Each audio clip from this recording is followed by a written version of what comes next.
Hi friends, ಎಲ್ಲರಿಗೂ ನಮಸ್ಕಾರ. ಇವತ್ತು ರೈತ ಮತ್ತು ಗುಬ್ಬಚ್ಚಿ ಕುಟುಂಬದ ಕಥೆಯನ್ನು ತಿಳ್ಕೊಳ್ಳೋಣ.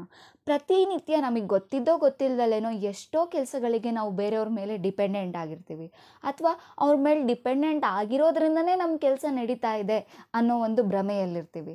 ಆದರೆ ನಿಜವಾಗ್ಲೂ ನೋಡೋದಾದರೆ ನಾವು ಇಂಡಿಪೆಂಡೆಂಟ್ ಆಗಿ, ಸ್ವಾವಲಂಬಿಗಳಾಗಿ ನಮ್ಮ ಕೆಲಸಕ್ಕೆ ನಾವು ಇನಿಷಿಯೇಟಿವ್ ತಗೊಂಡು, ರಿಸ್ಕ್ ತಗೊಂಡು ಮಾಡಿದಾಗ ಮಾತ್ರ ಆ ಕೆಲಸ ನೆರವೇರಿರುತ್ತೆ. ಅದನ್ನೇ ಈ ಕಥೆಯಲ್ಲಿ ತಿಳಿಸ್ಕೊಡ್ತಾರೆ. ಬನ್ನಿ ನೋಡೋಣ ಕತೆ. ಒಂದೂರಲ್ಲಿ ಒಬ್ಬ ರೈತ ಇದ್ದಂತೆ. ಅವನಿಗೆ ತುಂಬ ಗೋಧಿ ಬೆಳೆಯುವಂತಹ ಒಂದು ಹೊಲ ಇತ್ತಂತೆ. ಅಲ್ಲಿ ಬೆಳೆನೂ ತುಂಬ ಚೆನ್ನಾಗಿ ಬಂದಿತ್ತಂತೆ. ಆ ಹೊಲದ ಮಧ್ಯೆ ಒಂದು ಗಿಡ ಇತ್ತಂತೆ. ಆ ಗಿಡದಲ್ಲಿ ಒಂದು ಗೂಡು, ಆ ಗೂಡಲ್ಲಿ 4 ಪುಟ್ಟ ಗುಬ್ಬಚ್ಚಿಗಳಿದ್ವಂತೆ. ಅದ್ರ ಜೊತೆಗೆ ಒಂದು ದೊಡ್ಡ ಗುಬ್ಬಚ್ಚಿ, ಅದು ಅಮ್ಮ ಗುಬ್ಬಚ್ಚಿ. ಆ ಅಮ್ಮ ಗುಬ್ಬಚ್ಚಿಗೆ ಪ್ರತಿನಿತ್ಯ ಏನು ಕೆಲಸ ಅಂದರೆ, ದೂರದ ಕಾಡಿಗೆ ಹೋಗ್ಬಿಟ್ಟು ಆಹಾರ ಹುಡುಕೊಂಬಂದು ತನ್ನ ಮಕ್ಕಳಿಗೂ ತಿನ್ನಿಸಿ ತಾನು ತಿಂದು ಆರಾಮಾಗಿ ನೆಮ್ಮದಿಯಾಗಿ ಇರುವಂತಹ ಒಂದು ಜೀವನವನ್ನು ನಡೆಸ್ತಾ ಇತ್ತಂತೆ. ಹೀಗೆ ಒಂದಷ್ಟು ದಿನ ಕಳೀತಂತೆ. ಒಂದಿನ ಏನಾಯ್ತಂತೆ, ಆ ಮರಿ ಗುಬ್ಬಚ್ಚಿಗಳು ತುಂಬ ಗಾಬರಿ ಆಗಿಬಿಟ್ಟಿದ್ವಂತೆ.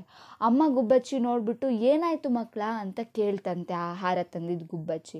ಆವಾಗ ಮರಿ ಗುಬ್ಬಚ್ಚಿಗಳು ಹೇಳ್ತವಂತೆ, ಅಮ್ಮ, ಈ ಗೋಧಿ ಹೊಲದ ರೈತ ಬಂದಿದ್ದ, ಅವ್ನು ಬಂದ್ಬಿಟ್ಟು ನಮಗೆಲ್ಲ ಹೇಳ್ದ ನಾವು ಬೇರೆ ಕಡೆ ಹೋಗ್ಬೇಕಂತೆ, ನಾಳೆ ಅವ್ರ ಮಗನ್ನ ಕಳಿಸ್ತಾರಂತೆ, ಈ ಗಿಡ ಕಡಿದ್ಬಿಟ್ಟು ಈ ಗೂಡನ್ನೆಲ್ಲ ಹಾಳು ಮಾಡ್ತಾರಂತೆ, ನಾವು ಬೇರೆ ಕಡೆ ಹೋಗ್ಲಿಲ್ಲ ಅಂದರೆ ನಮಗೆ ಮನೆಯೇ ಇರಲ್ವಲ್ಲ ಅಂತ ಅಳೋದಕ್ಕೆ ಶುರು ಮಾಡ್ತವಂತೆ. ಅವಾಗ ದೊಡ್ಡ ಗುಬ್ಬಚ್ಚಿ ಹೇಳುತ್ತಂತೆ, ಮಗನ ಕಳಿಸ್ತಾನಂತ, ಖಂಡಿತವಾಗ್ಲೂ ಈ ಕೆಲಸ ಆಗಲ್ಲ, ನೀವೇನು ಹೆದರ್ಕೋಬೇಡಿ, ಆರಾಮಾಗಿರಿ, ಮಲ್ಕೊಳ್ಳಿ, ಊಟ ಮಾಡಿ ಅಂತ ಹೇಳಿ ಮಲಗಿಸುತ್ತಂತೆ. ಮಾರನೇ ದಿನ ದೊಡ್ಡ ಗುಬ್ಬಚ್ಚಿ ಯಥಾಸ್ಥಿತಿ ಕಾಡಿಗೆ ಹೋಗುತ್ತಂತೆ. ಈ ಮರಿಗಳು ಅಮ್ಮ ಹೇಳಿದ ಥರ ಆರಾಮಾಗಿದ್ವಂತೆ. ಸಂಜೆ ಆದರೂ ಯಾರೂ ಬರಲಿಲ್ವಂತೆ. ಆರಾಮಾಗಿ ರಿಲೀಫ್ ಮಾಡಿದ್ವಂತೆ ಆ ಮರಿ ಗುಬ್ಬಚ್ಚಿಗಳು. ಹಿಂಗೆ ಒಂದಷ್ಟು ದಿನ ಮತ್ತೆ ಆ ನೆಮ್ಮದಿಯ ಕುಟುಂಬ ನಡೀತಾ ಇತ್ತಂತೆ. ಒಂದಷ್ಟು ದಿನ ಆದಮೇಲೆ ಮತ್ತೆ ಆ ಅಮ್ಮ ಗುಬ್ಬಚ್ಚಿ ಆಹಾರ ತಗೊಂಡ್ಬಂದಾಗ ಮರಿ ಗುಬ್ಬಚ್ಚಿಗಳನ್ನ ನೋಡುತ್ತಂತೆ. ಮರಿ ಗುಬ್ಬಚ್ಚಿಗಳು ಮತ್ತೆ ತುಂಬ ಹೆದ್ರುಕೋಬಿಟ್ಟಿದ್ವಂತೆ. ಅಮ್ಮ ಕೇಳುತ್ತಂತೆ ಏನಾಯಿತು ಅಂತ. ಆವಾಗ ಮರಿ ಗುಬ್ಬಚ್ಚಿಗಳು ಹೇಳ್ತವಂತೆ, ಅಮ್ಮ, ಇವತ್ತು ರೈತ ಬಂದಿದ್ದ, ನಾಳೆ ಕೆಲಸಗಾರನ್ನ ಕಳಿಸ್ತಾನಂತೆ, ಅವನು ಗಿಡ ಕಡಿದ್ಬಿಟ್ಟು ನಮಗೆ ಮನೆ ಇಲ್ದಂಗೆ ಮಾಡ್ತಾನಂತೆ, ಅಷ್ಟರಲ್ಲಿ ನಾವು ಬೇರೆ ಕಡೆ ಹೋಗ್ಬೇಕಂತೆ ಅಮ್ಮ ಅಂತ ಹೇಳ್ತವಂತ ಮರಿ ಗುಬ್ಬಚ್ಚಿಗಳು. ಆವಾಗ ದೊಡ್ಡ ಗುಬ್ಬಚ್ಚಿ ಹೇಳುತ್ತಂತೆ, ನಿಜವಾಗ್ಲೂ ಏನೂ ಆಗಲ್ಲ ಮಕ್ಕಳ, ನೀವು ಹೆದ್ರುಕೋಬೇಡಿ, ಆರಾಮಾಗಿರಿ ಅಂತ ಹೇಳಿ ಸುಮ್ಮನೆ ಆಗುತ್ತಂತೆ. ಮಾರನೇ ದಿನ ಅಮ್ಮ ಗುಬ್ಬಚ್ಚಿ ಹೇಳಿದ ಥರನೇ ಆಗುತ್ತಂತೆ. ಯಾರೂ ಬರಲಿಲ್ವಂತೆ, ಆ ಗಿಡನೂ ಕಡಿಲಿಲ್ವಂತೆ. ಹೀಗೆ ಮತ್ತೆ ಒಂದು 10-15 ದಿವಸ ಆರಾಮಾಗಿ ಗುಬ್ಬಚ್ಚಿ ಮತ್ತು ಗುಬ್ಬಚ್ಚಿ ಮರಿಗಳು ನೆಮ್ಮದಿಯಾಗಿ ಜೀವನ ಸಾಗಿಸ್ತಾ ಇದ್ವಂತೆ.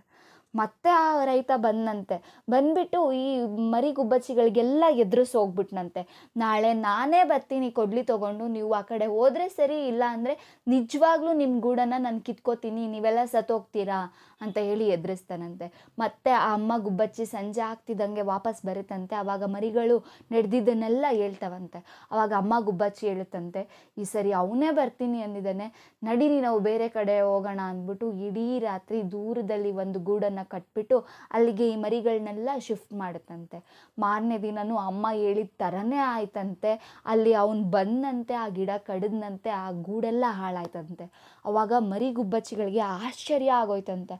ಅಮ್ಮ, ನೀನು ಹೇಳ್ದಂಗೆ ಆಗುತ್ತಲ್ಲ, ಹೆಂಗಮ್ಮ, ಇವತ್ತು ಅವ್ನು ಬಂದು ಕಡಿತಾನೆ ಅಂದ, ಅವ್ನು ಕಡಿದ್ನಲ್ಲ, ಹೆಂಗಮ್ಮ ಅಂತ ಎಲ್ಲ ಕೇಳ್ತವಂತೆ. ಆವಾಗ ಅಮ್ಮ ಗುಬ್ಬಚ್ಚಿ ಹೇಳುತ್ತಂತೆ, ಮೊದಲನೇ ಸರಿ ಅವನ ಮಗನ ಕಳಿಸ್ತೀನಿ ಅಂತ ಹೇಳ್ದ, ಅದಕ್ಕೆ ಆ ಕೆಲಸ ಆಗಲಿಲ್ಲ.